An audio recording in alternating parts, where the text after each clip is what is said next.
If it saves one child's life, it's done its job. That's the goal of Kirk's Law. A bill named after 19-month-old Kirk Coleman. Prosecutors say he died at the hands of his Elkhart County daycare provider.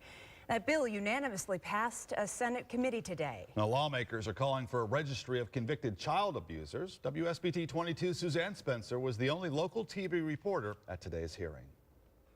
Much like the sex offender registry, there wasn't a dry eye in the room today that was packed with Kirk Coleman's family, a family who says they just want to prevent this from happening again. One more life. One life is worth a million words. It's a step. Yay, yay, yay. One step closer, then one step closer. We're gonna take it all the way. But to Kirk Coleman's family, it's a step towards justice. Losing a child's the hardest thing, but anything's worth saving another child's life, because I wouldn't want to see it any other way from any other parent. It was almost 3 years ago when Kirk's mom got the call. He wasn't breathing.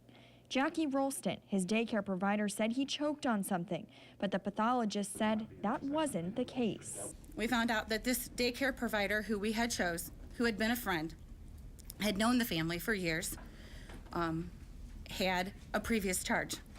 And it had a previous charge of battery and neglect. That's the goal behind Kirk's Law, authored by Senator Carlin Yoder, to know your child provider's criminal history. We react when we see real world stories, real life stories that happen in our communities, and they saw a story that happened in our community, and they reacted in a positive way. The Senate chairman asked Kirk's family to stand, saying he couldn't imagine what their family went through, but knows this bill will bring about change. Their efforts and their willingness to step up and be bulldogs on this issue are going to save lives in the state of Indiana, and that's something their son and grandson, that's what his legacy will be, and through his death, he will save lives, and that's a pretty big deal. Rolston was not a licensed daycare provider, but didn't have to be. That's because she had 5 or less kids at her home daycare the day that Kirk died.